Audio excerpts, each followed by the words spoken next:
Magandang araw po sa inyong lahat. Sa ating abalang mundo, mahalaga ang pagkakaroon ng katahimikan ng isip.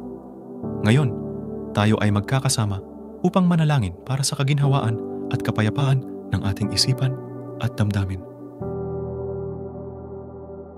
Panginoong Diyos, sa gitna ng ingay at gulo ng mundong ito, kami po ay humihiling ng katahimikan ng isip. Bigyan mo kami ng kaginhawaan at kapayapaan na higit pa sa maaaring ibigay ng mundong ito. Sa aming mga pag-aalala at takot, naway iyong palitan ng katiyakan at kapayapaan. Turuan mo kami na ilagak ang aming mga alalahanin sa iyo, na may buong tiwala na ikaw ang aming gabay at tagapangalaga.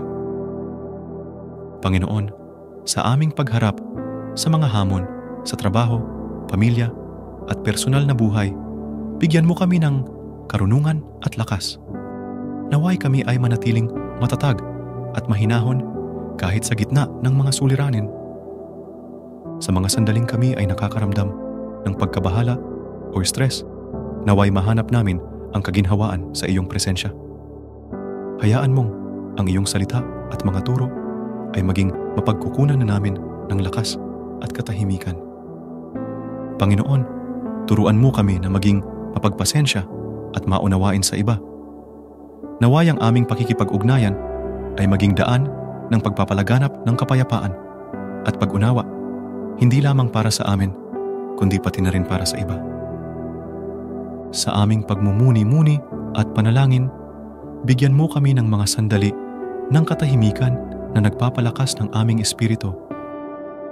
Hayaan mong ang mga sandaling ito ay maging pagkakataon upang muling magkarga ng enerhiya at lakas para sa mga gawain ng buhay. Ipanalangin mo rin po ang mga taong nakakaranas ng stress at pagkabahala. Naway mahanap nila ang kaginhawaan at suporta na nais nila at maramdaman na nila ang iyong pagmamahal at pagkalinga. Panginoon, sa aming paglalakbay sa buhay, naway kami ay maging instrumento ng iyong kapayapaan. Gamitin mo kami upang maghatid ng kaginhawaan at katahimikan sa isipan ng mga taong aming nakakasalamuha.